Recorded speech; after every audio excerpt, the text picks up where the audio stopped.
सरकार दो आलम सल्लल्लाहु अलैहि वसल्लम ने फरमाया कि वालिदैन के लिए जो सबसे बेहतरीन चीज़ वालिदैन की तरफ से उनकी औलाद को पहुँचती है वो बेहतरीन तरबियत है।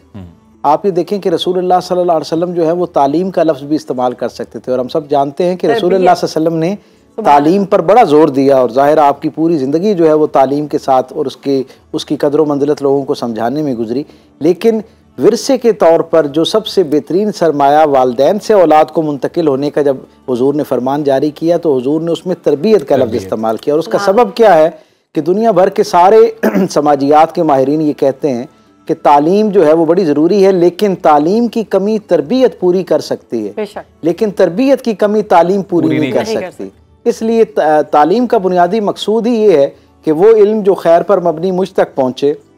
जो मुझे खैर और शर में तमीज़ करने का एहसास दिलाए, जो मुझे एक अच्छे इंसान और कमज़ोर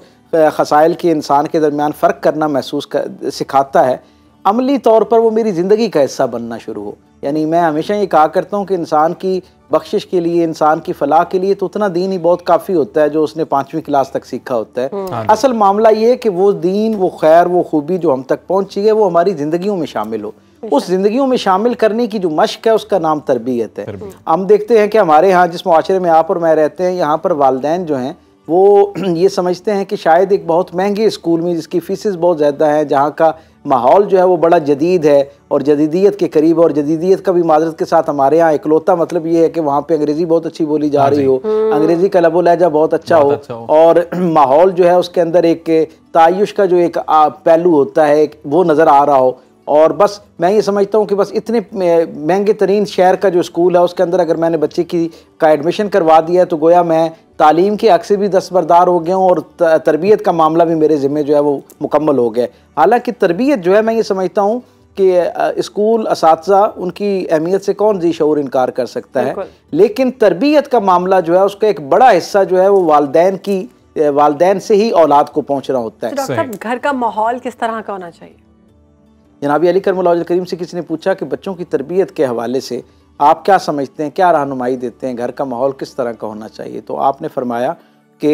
अपने पास आने वाली अल्लाह की ये अमानत, ये जो बच्चे हैं ना, जैसे वालिदैन हमारे लिए जन्नत का दरवाज़ा भी होते हैं और दोज़ख का दरवाज़ा भी होते हैं ना, बड़ी एहतियात और ज़िम्मेदारी के साथ दीन के एक तालिब इल्म के तौर पे मैं आपको ये बात कहना चाहूँगा कि हमारी औलादें भी हमारे लिए जन्नत का दरवाज़ा भी हो सकती हैं और जहन्नुम का दरवाज़ा भी हो सकती हैं, अगर हम उनकी अच्छी तरबियत करके उन्हें एक अच्छा इंसान बनाना शुरू करें। इस जज्बे के साथ अल्लाह की तरफ से एक अमानत समझते हुए कि अल्लाह ने एक औलाद की शक्ल में हमें एक अमानत दी है और एक जिम्मेदारी दी है किसी, और हमारे लिए सदका जारिया भी है। जी हाँ, मेरे उस्ताद मोहतरम कहा करते थे कि औलाद के मामले में बस एक मियार बना लें कि आपने अपने से बेहतर इंसान मुआशरे को देख के जानना है। यानी वो सारी खामियां जो किसी न किसी दर्जे में सारी ख्वाहिश के बावजूद वो आपकी ज़िंदगी से नहीं निकल सकी, आपने कोशिश करनी है कि आपको जिन लोगों की तरबियत सुपुर्द की गई है उन्हें आप अपने से बेहतर इंसान बना के भेजें। जनाब अली करमुल्लाह करीम ने फरमाया कि जब बच्चा पैदा हो तो पहले 7 बरस तक उसे इस तरह रखो जिस तरह पौधों की निगरानी की जाती है, उनकी निगहबानी की जाती है, उनकी निगहदाश्त की जाती है। क्या मतलब,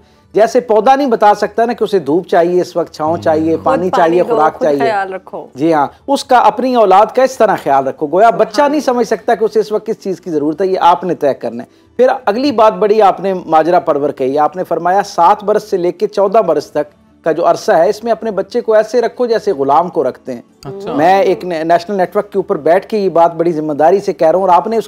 उसका जवाब भी फराम किया। जब आपके मुहिबीन ने आपसे पूछा ना कि गुलाम तो बड़ा सख्त लफ्ज़ नजर आता है, आपने कहा गुलाम का मतलब ये है कि ये उम्र उसकी वो है जिसमें उसकी आदतें पुख्ता होना होती। इसलिए 7 से 14 बरस का जो फेज है उसके अंदर आपने बच्चों को इस तरह रखना है कि जैसे गुलाम को रखा जाता है, यानी उनकी तरबियत ऐसी करनी है, उनकी आदत पर फोकस करना है, क्योंकि ये आदत जो इन 7 बरस में बननी है ये सारी जिंदगी कब्र के दहाने तक उसके पास जानी है। बल्कि मैं तो बड़ी एहतियात से एक बात आगे की कहता हूँ कि जो आदत आपने अपने बच्चे को सिखानी है ना, ये आदत उस बच्चे की कब्र तक उसके साथ नहीं चलनी, बल्कि उसके बाद उसके हाथों से जो अगली जनरेशन तरबियत पानी है उस तक शिफ्ट होने हैं। जनाब अली करमुल्लाह करीम ने फरमाया 14 बरस से लेके और 21 बरस तक का जो उम्र है, जो जमाना है, 7 से 14 पहला बच्चों पौधों वाला जो मामला है निगहदाश्त करना, सारी पैदाइश से 7 तक वो, 7 से 14 तक गुलाम वाला मामला, तरबियत वाला जो मामला है, 14 से 21 वाला जो मामला है उसमें आपने फरमाया कि अपने बच्चों के मुशीर बन जाओ। मुशीर बनने का मतलब क्या है? किसी ने पूछा मुशीर से मुराद क्या? कहा एक तो ये है कि उसके साथ आपका दर्जा ताल्लुक का ऐसा दोस्ताना होना चाहिए कि वो आपसे हर बात शेयर कर सके। और वो जब उसे कोई चीज़ दरकार हो, कोई रहनुमाई दरकार हो, कोई अपना इजहार करना चाह रहा हो, तो उसे जो सबसे बेहतरीन और काबिल भरोसा रिश्ता नजर आए अपने गिरदो पेश में, वो उसके वालिदैन होने चाहिए। उसे ये लगे यानी उस वक्त तक आपका अपने बच्चे के साथ ऐसी स्ट्रॉन्ग बॉन्डिंग हो चुकी हो कि वो बच्चा पूरी दुनिया के अंदर सबसे बेहतरीन अपना जो मुशीर है वो आपको समझ रहा। आपने कहा उसका मुशीर रहना है। और फिर आपने फरमाया कि 21 बरस से लेके कब्र के दहाने तक जितना जमाना भी मैसर आया औलाद के साथ, बाकी सारा वक्त उसके साथ दोस्त बन के रहो।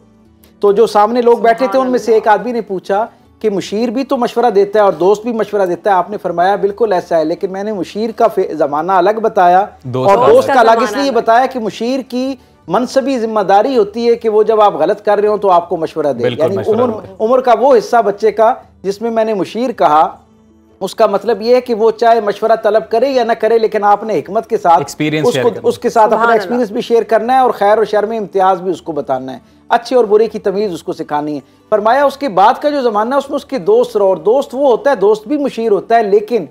दोस्त वो मुशीर होता है जिससे जब मशवरा तलब किया जाए तो वो मशवरा देता है। यानी इसका मतलब क्या है कि अब उसके ऊपर उस तरह की बंदिश, उस तरह की पाबंदी ना रखी जाए। और आपने खुद फिर ये फरमाया कि जो शख्स 21 बरस आपको मैसर रहे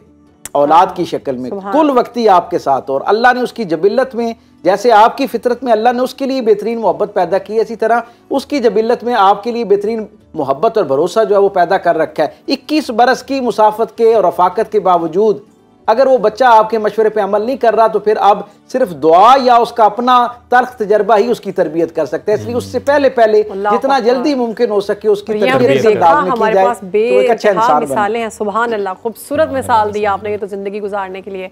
एक इतना जबरदस्त और इतनी डिटेल्ड बात है कि आप ये देखिए कि मेरे रसूल सल्लल्लाहु अलैहि वसल्लम की जब जिंदगी को हम देखते हैं तो आपकी जिंदगी में भी बच्चों की तरबियत के हवाले से बड़ा एहतमाम नजर आता है। जनाब अली करमुल्लाह वजहुल करीम के काशाना नूर पर हुजूर तशरीफ लाते हैं, सैयदा कायनात फातिमा ज़हरा, और उन्हें उनके बच्चों के साथ खेलता हुआ देखते हैं तो हुजूर उन्हें क्या कहते हैं? हुजूर कहते हैं कि इन बच्चों को बाहर खेलने के लिए नहीं भेजना, बल्कि आप खुद इनके साथ लिए टाइम गुजारने। जैसे आज की जुबान में हम कहते हैं ना, बच्चों को जो वक्त देना है, रसूल अल्लाह सल्लल्लाहु अलैहि वसल्लम उन्हें ये तरगीब दिला रहे हैं। और फिर फरमाया कि अपने बच्चों को तैराकी सिखाओ, अपने बच्चों को घुड़सवारी सिखाओ। फिर सरकार दो आलम सल्लल्लाहु अलैहि वसल्लम ने ये फरमाया कि और खुद